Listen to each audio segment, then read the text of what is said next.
Hello, and welcome to my base.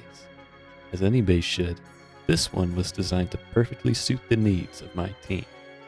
What are those needs? Well, my team is pretty big, with over 20 people joining many of our wives. We like to play on vanilla or 2x monthly servers, and we like to hoard lots of loot. My team is composed of mostly adults, jobs, meaning regular offline hours during the day, and my team insists on having a China wall. Altogether, I needed a base big enough to fit 20 players with enough boxes to hold a month's worth of loot, enough bunkers to store all the valuable bits, and enough TCs to split the massive upkeep into something manageable. Here's one of my outer TCs, complete with a freehand bunker and a disconnectable. This base has 12 external TCs, sits in the outer compound and sits inside the China wall. This TC upkeeps segments of the China wall and the shooting floor. It is overlapped by two of the inner TCs to make up my anti-siege. Notice here that there are two connecting arms from the inner TC to the seawall, making it a challenging task for raiders to get any building priv inside the compound. You might notice there are triangle roofs on the breach peaks here. This is a feature designed to save me barricades in the early game when I'm placing the compound. Those roofs are an effective replacement for a barricade because they cannot be laddered on when combined with something to block a twitch placement underneath. This is an idea I took from lapel wizz, who showed off his barricade-less compounds in the video I'm putting in the description below. You'll notice that the large furnaces perfectly seal the gap between the gatehouse and the breach peaks. By placing them as high as possible, the furnace acts as an effective wall, costing the raiders an additional 5 rockets to breach.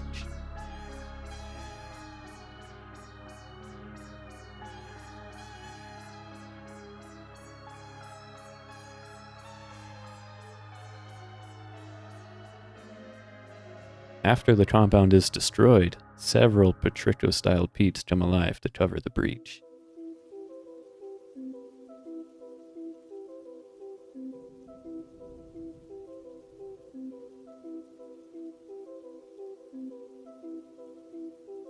The breach peats provide a safe place to reseal the compound thanks to the update allowing walls to be placed sideways. The sits inner TCs are protected from the outside by a bulwark of 3 walls, making them a very expensive target. They're also, of course, bunkered and disconnectable. These TCs upkeep the majority of the main base as well as segments of the China wall and seawall.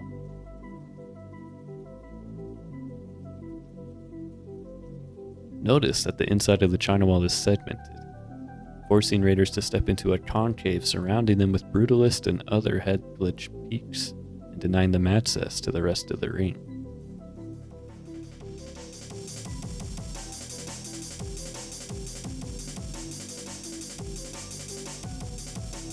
I call this room my early game fort. This area is the first thing I build after I finish the compound, and it holds my team's first bedrooms, kits, and batteries to power our first turrets. Windmills are built on towers built out in the compound, allowing us to get turrets online before I've even started building the main base.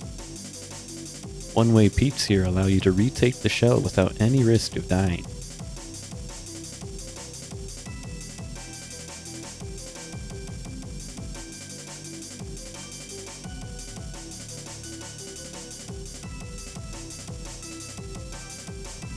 The mobility here connects the shell to the China wall and gives access to more bedrooms and Patrico peaks to retake the China wall's catwalk. The catwalk itself is made of twig. This is intentional. The turrets underneath can shoot through the catwalk as raiders try to climb up the side of the base, potentially catching them off guard.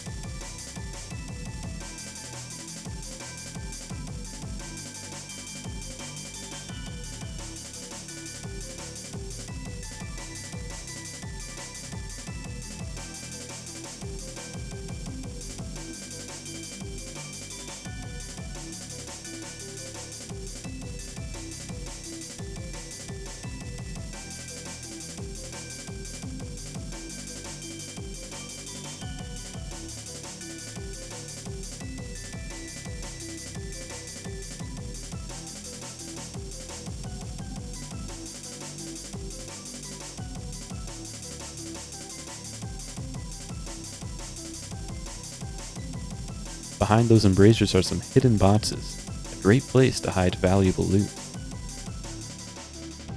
This ramp loot room is sideways to add a little bit of protection to the outside wall.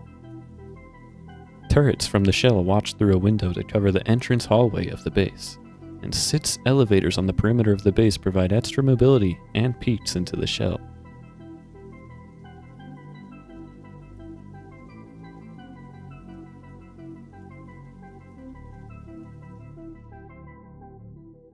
This is the ring core, featuring bunkers, loot rooms, and utility rooms. Some of the floor is made of twig, allowing shotgun traps to shoot out the floor and drop raiders into the snake pit. The flame turret here also serves as insurance that raiders can never enter the bunkers should they be left open. A spacious central hub connects the ring core through the middle, making it much quicker to get from one side to the other. The starter circle is accessible by a jump up and a door on the first floor, both of which get airlocked to make it impossible to go deep. This arrangement of ramps and a workbench makes the starter at least a 15 rocket raid from all angles, without the need of any honeycomb or hide wall.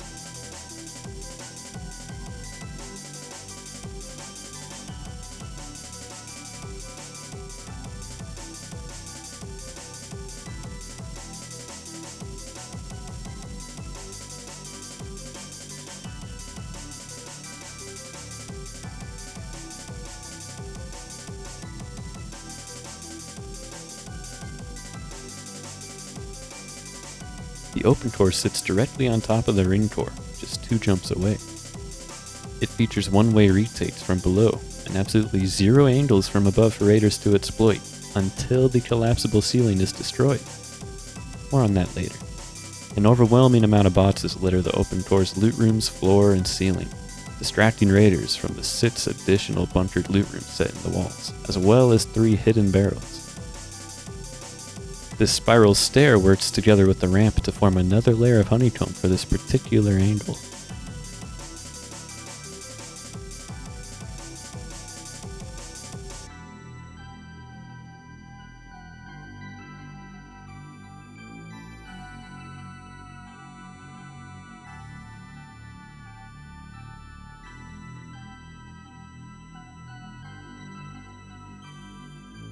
In a ring surrounding the open core lives the mixing tables and charcoal factory, giving the production needed to support large-scale raids.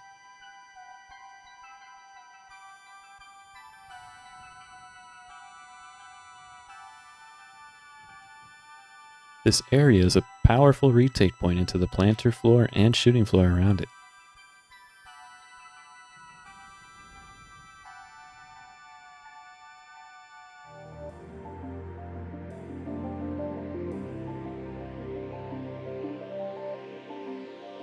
The shooting floor is segmented and protected by turrets.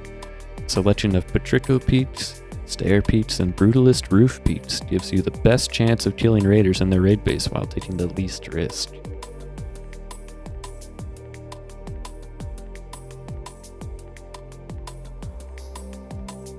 Downward wide gap angles let you hold the shell, or your compound while you're still building. A floor of planters inside the main base allows you to produce the tea and cloth needed to supply your team without building a vulnerable farm base outside of your compound. Water can be piped from a nearby water source, or transported from a pump base with a water tanker truck. The roof is mostly flat, designed to be easy to rotate from elevators or jump ups. Each tower on the roof that could block vision from the retates has an embrasure to allow vision to pass through them.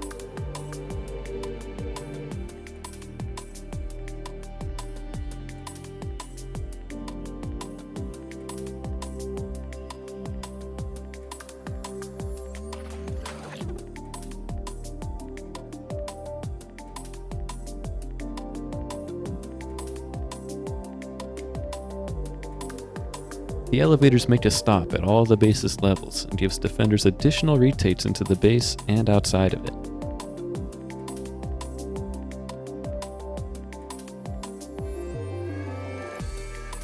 The wooden beams that make up the lift actually make for some potent peaks.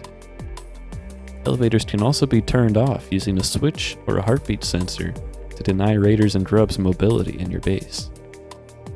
Unfortunately, elevators get very buggy on a laggy server, so make sure to spam jump when using one so you don't fall through the lift.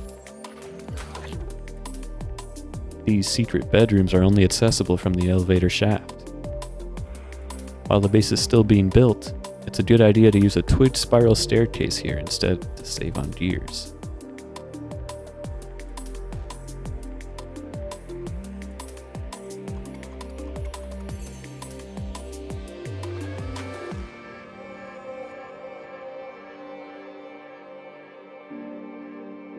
Some elevators continue past the roof into towers.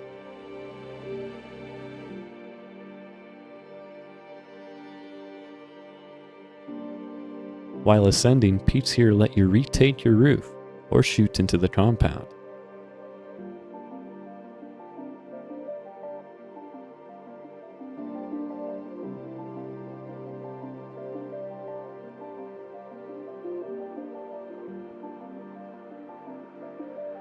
At the top, there's a wide gap for more downward angles and a bedroom for your team.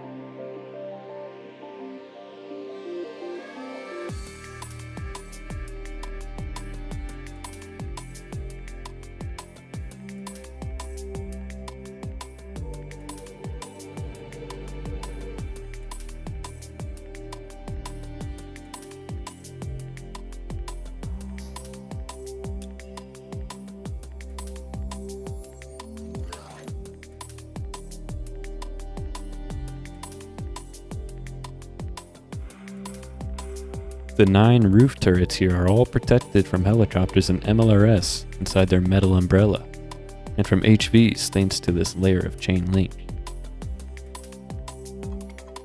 Finally, we return to the open core to demonstrate the collapsible ceiling. In the event of a pummel through the side, raiders will likely destroy these vulnerable wooden frames which support the ceiling. Once it's gone, new peaks into the open core open up for defenders to use from the roof or planter floor. Importantly, I made sure that each of these peaks are completely sealed until the collapsible is activated so enemies cannot see into the open core from above.